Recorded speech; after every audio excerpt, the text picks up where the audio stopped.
Topics cover करेंगे coordination, cooperation and in दोनों के बीच का डिफरेंस, दैट्स इट। और हमारा यूनिट 1 यहाँ पे फिनिश हो जाएगा, ठीक है। Coming to the topic of coordination. Coordination हमारा क्या होता है? अगर मैं कहती हूँ सिंपल, अभी थ्योरेटिकली नहीं जाते हैं, अभी हम वैसे समझते हैं इसे, ठीक है। जस्ट इन केस आपका ग्रुप प्रोजेक्ट मिला है आपको, आपके ग्रुप में 4 लोग हैं। जब आप 4 लोग मिलके उस काम को कर रहे हो और वो काम आपको टीचर के थ्रू असाइन हुआ है, अभी आप प्रोफेशनल आउटले में हो, ठीक है। प्रोफेशनल या एक प्रॉपर वर्किंग कंडीशंस के अंदर हो, अपने अकॉर्डिंग उसको चेंज नहीं कर सकते हो, तो वो हमारा कोऑर्डिनेट होता है कि आप दूसरे की हेल्प से उससे कोऑर्डिनेट करो। अच्छा तू ये काम कर रहा है, अच्छा तुम ये काम करो, अच्छा तुम ये कर रहे हो, तुम्हारा इतना हो गया, अच्छा तुम्हारा इतना हो गया। तुम एक दूसरे से बातें कर रहे हो अपने ग्रुप के अंदर, और वो बातें इसलिए हो रही है ताकि वो एक्टिविटीज़ पूरी हो सके जो तुम्हें असाइन करी गई है एक प्रॉपर तरीके से। उसे हम कोऑर्डिनेशन कहते हैं, ठीक है। अब हम डेफिनेशन देखते हैं। डेफिनेशन कहती है कोऑर्डिनेशन की, synchronization of group efforts is called coordination. That means group efforts को साथ में लेके चलना कोऑर्डिनेशन कहलाया जाता है। दूसरी डेफिनेशन जो आप यूज़ कर सकते हैं वो है, it means bringing together activities and resources of the organization and bringing harmony in that. That means सारी एक्टिविटीज़ को एक साथ लेके आना और सारे रिसोर्सेज को एक साथ लेके आना पूरे ऑर्गेनाइजेशन के, और मिलकर काम करना ताकि वो चीज़ें बहुत अच्छे से बिना कोई रुकावट के करी जा सके, ठीक है। ये हमारा हो गया कोऑर्डिनेशन। अब आते हैं कोऑर्डिनेशन के फंक्शंस क्या क्या रहते हैं। सबसे पहला ग्रुप एफर्ट्स, डेफिनेशन में ही बार बार ग्रुप एफर्ट्स आ रहा है, तो ग्रुप एफर्ट्स तो है यहाँ पे हम सारे लोग मिलके काम कर रहे होते हैं, हर डिपार्टमेंट के लोग, ताकि पूरे बिजनेस का गोल अचीव हो सके।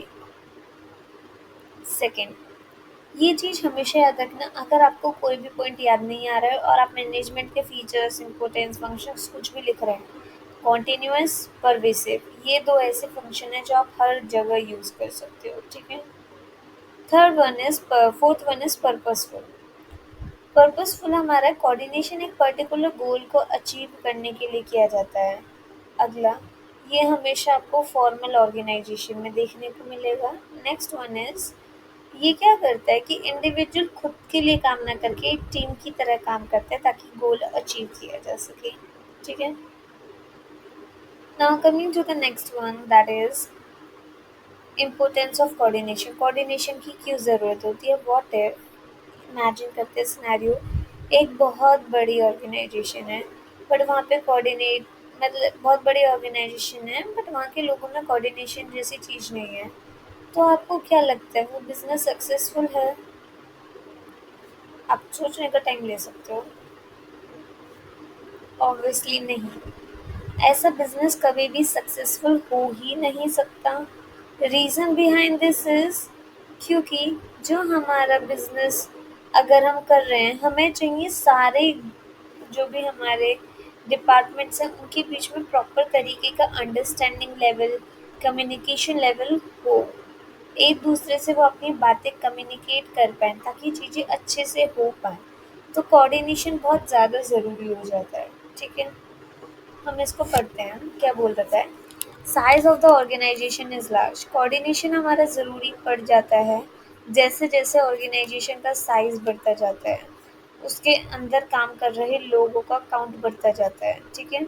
क्योंकि एक पर्टिकुलर इंसान सब लोगों को मैनेज नहीं कर सकता, हमें चाहिए लोग मिलजुल कर काम करें ताकि चीज़ें अच्छे से बैलेंस होके चल सके, ठीक है।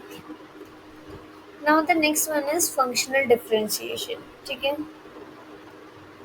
एक ऑर्गेनाइजेशन में बहुत सारे डिपार्टमेंट्स होते हैं, राइट।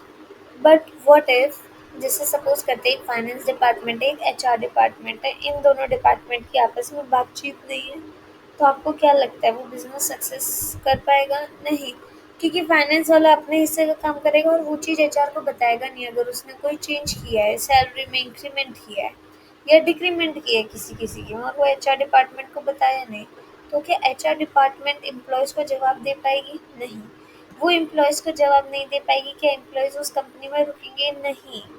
तो उन दोनों का हर डिपार्टमेंट का एक दूसरे के साथ इंटरेक्शन होना ज़रूरी है जब हमारी ऑर्गेनाइजेशन में फंक्शनल डिफरेंशिएशन होते हैं। ठीक है। Now coming to the next one, that is specialization. ठीक है। हमारी ऑर्गेनाइजेशन में काफ़ी सारे लोग होते हैं जो अलग अलग चीज़ में स्पेशलाइज होते हैं। व्हाट इफ सपोज करते हैं, सिनेरियो इसके लिए भी बहुत सिंपल सिनेरियो, आप हो और आपको जर्मन बहुत अच्छे से बोलने आती है, like you can speak it like fluently, और वो अभी सेल्स डिपार्टमेंट वहाँ के लोगों के साथ डील कर रहे हैं। तो अगर आप दोनों के डिपार्टमेंट में कम्युनिकेशन नहीं होगा, कम्युनिकेशन बैरियर होगा, तो आपको क्या लगता है कि आप उस आपका फुली यूटिलाइजेशन हो पाएगा? वहाँ पर अगर आप होते तो शायद आप सेल निकाल लेते, बट कम्युनिकेशन बैरियर की वजह से सेल्स डिपार्टमेंट वो नहीं कर पा रही। एंड सेम चीज़ उनके डिपार्टमेंट और आपके डिपार्टमेंट में कम्युनिकेशन बैरियर भी है, जिसकी वजह से वो आपको बुला भी नहीं पा रहे, तो दैट इज़ रॉन्ग ना। तो इसकी वजह से बोला जाता है कि स्पेशलाइजेशन अगर होती है तो भी हमारा चाहिए कि लोगों सारी चीज़ें ग्रुप एफर्ट्स के अकॉर्डिंग हो और सबके बीच में कोऑर्डिनेशन हो, हर कोई दूसरे की हेल्प करने के लिए रेडी हो। ठीक है। अब आते हैं difference between coordination and cooperation. Cooperation होता है हम वॉलंटरी हेल्प के लिए आगे आ रहे हैं।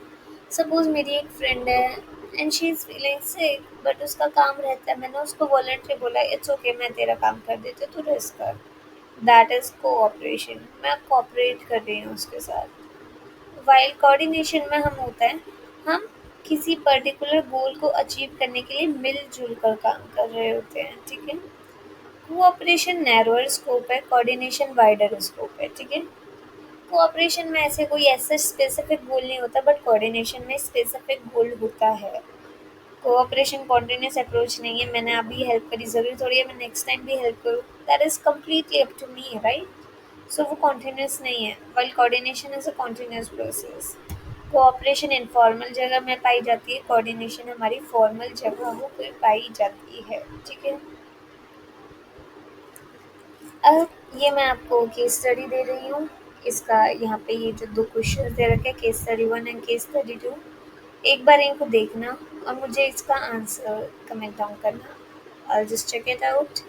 केस स्टडी 1 है कि एक देवराज है जो ऑपरेशनल मैनेजर है टिफ़को लिमिटेड में। आपको ये बताना है वो कौन से मैनेजरियल लेवल पे आता है, फिर उसके क्या-क्या काम हो जाते हैं। ठीक है। एनी 4 फंक्शंस आपको बताने हैं उस लेवल के। ठीक है। केस स्टडी 2 है आपकी कि वॉल्वो लिमिटेड टारगेट कर रही है to produce 10,000 shirts per month. ठीक है। और वो चाहती है एट अ कॉस्ट ऑफ 100 पर शर्ट। ठीक है। अब बोल रहे हैं the production manager achieve this target at a cost of ₹90 पर शेयर। मतलब उसने 10 रुपये कम में अचीव किया है। अब आपको ये बताना है ये इफेक्टिव है या एफिशिएंट है, और उसको सपोर्ट करने के लिए प्रॉपर रीज़न देना है। बहुत सिंपल क्वेश्चन है, अगर लेक्चर अच्छे से अटेंड किया है जो बताया है बहुत इजीली हो जाएगा। ठीक है। All the best, bye, see you in next video.